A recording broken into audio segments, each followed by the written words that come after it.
BRS త్రిసభ్య కమిటీకి కాంగ్రెస్ సర్కార్ అడుగడుగునా అడ్డంకులు సృష్టిస్తోంది. ప్రభుత్వాసుపత్రుల్లో పరిస్థితులను అధ్యయనం చేస్తే బండారం బయటపడుతుందనే భయంతో నిర్బంధాలకు తెగబడుతోంది. బీఆర్ఎస్ కమిటీని గాంధీ ఆసుపత్రిలోకి వెళ్లకుండా అడ్డుకున్నారు. గత కొన్ని రోజులుగా గాంధీ హాస్పిటల్లో వరుస మరణాలు, ఇతర సమస్యలపై ప్రభుత్వాన్ని కేటీఆర్ నిలదీస్తున్నారు. గాంధీతో పాటు రాష్ట్రంలోని ప్రభుత్వ ఆసుపత్రుల్లో స్థితిగతుల పరిశీలనకు కమిటీ వేశారు. మాజీ డిప్యూటీ సీఎం డాక్టర్ రాజయ్య నేతృత్వంలో ఎమ్మెల్యేలు డాక్టర్ సంజయ్, మాజీ ఎమ్మెల్యే మెతుకు ఆనంద్తో కమిటీని ఏర్పాటు చేశారు.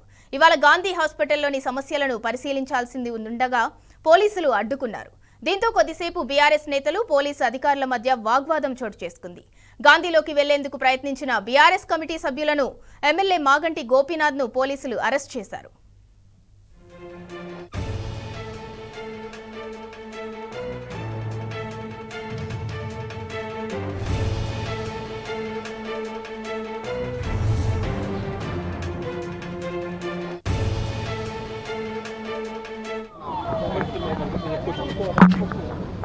సంజయ్ తాము డాక్టర్లము లోపలికి వెళ్తామని చెప్పి వీళ్ళు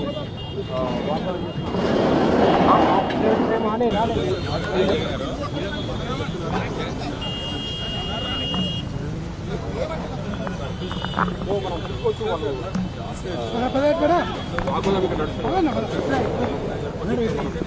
వాళ్ళు మాట్లాడదాం.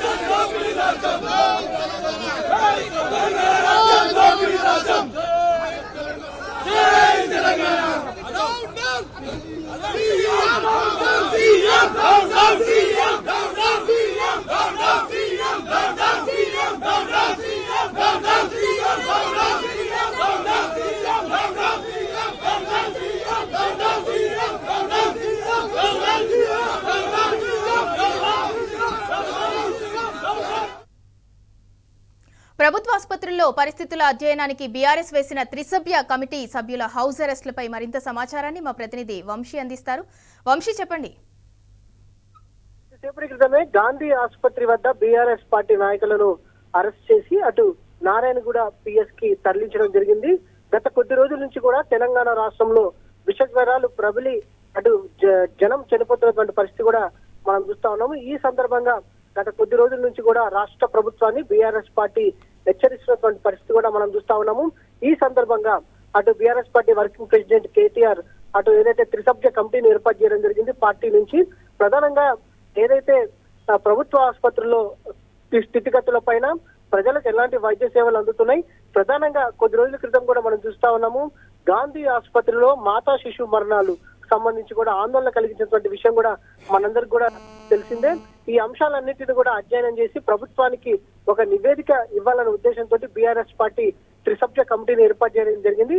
ఈ కమిటీలో ప్రధానంగా చూస్తే మాత్రం అటు రాజయ్య కావచ్చు, మాజీ ఉప ముఖ్యమంత్రి, దాంతో పాటుగా ఎమ్మెల్యే సంజయ్, బీఆర్ఎస్ పార్టీ నాయకులతో పాటుగా మెతుకు ఆనంద్, వీళ్ళందరూ కూడా ఈ కమిటీలో ఉన్నటువంటి పరిస్థితి మనం చూస్తా ఉన్నాము. రాజయ్యను కొద్దిసేపటి క్రితం ఏదైతే మాజీ ఉప ముఖ్యమంత్రి రాజయ్యను వారి నివాసం వద్ద ఓల్డ్ ఎమ్మెల్యే క్వార్టర్స్ వద్ద అరెస్ట్ చేసినటువంటి పరిస్థితి మనం చూస్తా ఉన్నాము.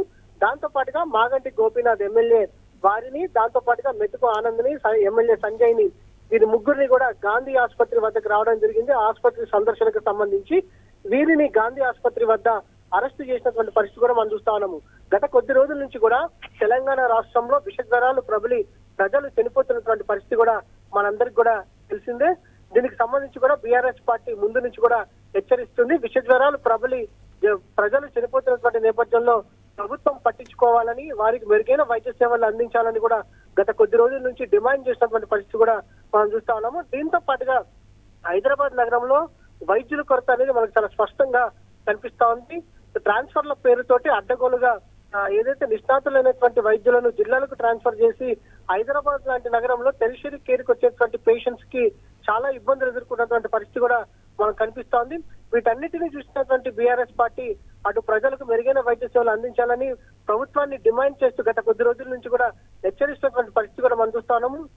ఈ సందర్భంగా భాగంగానే గత కొద్ది రోజుల క్రితం BRS party working president KTR media సమావేశం ఏదైతే నిర్వహించి ప్రజలకు మెరుగైన వైద్య సేవలు అందించాలి, విష జ్వరాలు ప్రబలి ప్రజలు చనిపోతున్నటువంటి విషయాన్ని ప్రభుత్వ దృష్టికి తీసుకెళ్లారు.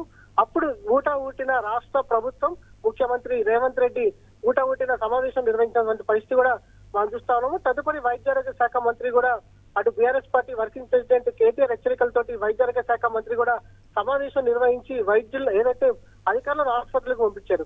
అయినా కూడా ఆసుపత్రుల స్థితిగతులు మారకపోవడంతో అటు బీఆర్ఎస్ పార్టీ యొక్క త్రిసభ్య కమిటీని ఏర్పాటు చేసి ఆసుపత్రులకు పంపడం జరిగింది. ఈ సందర్భంగా ఒక నివేదికను తయారు చేసి ప్రభుత్వానికి ఇద్దామని బీఆర్ఎస్ పార్టీకి ఏదైతే ఈ కమిటీని ఏర్పాటు చేసినటువంటి విషయం కూడా మనందరికీ కూడా తెలిసిందే. వారిని కొద్దిసేపటి క్రితమే గాంధీ ఆసుపత్రి వద్ద అరెస్ట్ చేసినటువంటి పరిస్థితి మనం చూస్తాను. వారిని ప్రజెంట్ గోషామాల్ పోలీస్ స్టేషన్ కి తరలించినటువంటి పరిస్థితి కూడా మనకు తెలిసిందే. ఇప్పటికైనా రాష్ట్ర ప్రభుత్వం స్పందించి ప్రజలకు మెరుగైన వైద్య సేవలు అందించాలని కూడా డిమాండ్ చేసినటువంటి పరిస్థితి కూడా మనం చూస్తా ఉన్నాము. గాంధీ ఆసుపత్రికి వచ్చినటువంటి బీఆర్ఎస్ పార్టీ నాయకులు ఒకటే డిమాండ్ చేశారు, మేము కూడా మీడియా పోలీసుల సమక్షంలోనే లోపలికి వెళ్తాము, సూపరింటెండెంట్ తో మాట్లాడతాము, ఎలాంటి పరిస్థితులు ఉన్నాయి ఆసుపత్రిలో చూస్తాము, పేషెంట్స్ తోటి మాట్లాడి వారి అభిప్రాయాన్ని కూడా తీసుకుంటాము, దాన్ని తాము ప్రభుత్వం దృష్టికి తీసుకెళ్తాము, తమను అనుమతిని ఇవ్వాలి లోపలికని కూడా బీఆర్ఎస్ పార్టీ నాయకులు కోరినటువంటి సందర్భాన్ని కూడా మనం చూస్తా ఉన్నాము. కానీ పోలీసులు ఎక్కడ కూడా ఏదైతే తమకు ప్రభుత్వ అధినేతల నుంచి ఆదేశాలు వచ్చాయి, తాము లోపలికి పంపించే ప్రసక్తే లేదు, ఖచ్చితంగా మీరు తిరిగి వెళ్ళిపోవాలి లేకపోతే అరెస్ట్ చేస్తామని వారిని అరెస్ట్ చేసినటువంటి పరిస్థితి కూడా మనం చూస్తా ఉన్నాము. ఇప్పటికైనా రాష్ట్ర ప్రభుత్వం స్పందించి ప్రజలకు మెరుగైన వైద్య సేవలు అందించడానికి తగిన చర్యలు తీసుకోవాలని కూడా డిమాండ్ చేసినటువంటి పరిస్థితి మనకు కనపడతా ఉంది. అయితే వంశీ, గాంధీ ఆసుపత్రిలో వైద్యుల కమిటీని అసలు పోలీసులు ఎందుకు అడ్డుకుంటున్నారు? అంటే వాస్తవాలు బయటపడతాయన్న ఒక్క కారణంతోనే అడ్డుకుంటున్నారా? ఎందుకు వారిని అరెస్ట్ చేస్తున్నారు? ఖచ్చితంగా, ఎందుకంటే గత కొద్ది రోజుల నుంచి కూడా బీఆర్ఎస్ పార్టీ ముందుగానే చెప్తా ఉంది, ఏదైతే వైరల్ ఫీవర్స్ విజృంభిస్తాయి, తగిన సౌలతులు కల్పించాలి, దాంతో పాటుగా మందుల కొరత లేకుండా చూడాలి, దాంతో పాటుగా వైద్యుల కొరత కూడా లేకుండా చూడాలని కూడా గత కొద్ది రోజుల నుంచి కూడా బీఆర్ఎస్ పార్టీ చెప్తా ఉంది. కానీ ప్రభుత్వం ఎక్కడ నిమ్మకు నీరెత్తినట్టు వ్యవహరిస్తున్నటువంటి పరిస్థితి కూడా మనకు కనిపిస్తా ఉంది.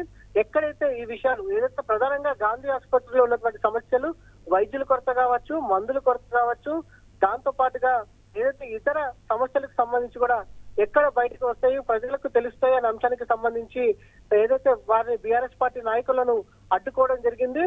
అసలు విషయాలను బయటకు రాకుండా చేయాలని కూడా ప్రధానంగా మాతా శిశు మరణాలకు సంబంధించి గైనకాలజీ డిపార్ట్మెంట్ లో అందుతున్నటువంటి వైద్య సేవలు కావచ్చు, దాంతో పాటుగా పీడియాట్రిక్ డిపార్ట్మెంట్ లో అందుతున్నటువంటి వైద్య సేవలు కావచ్చు, ఈ అన్ని విషయాలు కూడా ఎక్కడ ప్రభుత్వ లోపాలు బయటపడతాయి అనే అంశానికి సంబంధించే వారు లోపలికి అనుమతించకపోవడం అనేది మనకు చాలా స్పష్టంగా అర్థమవుతుంది. Right, thank you Vamsi.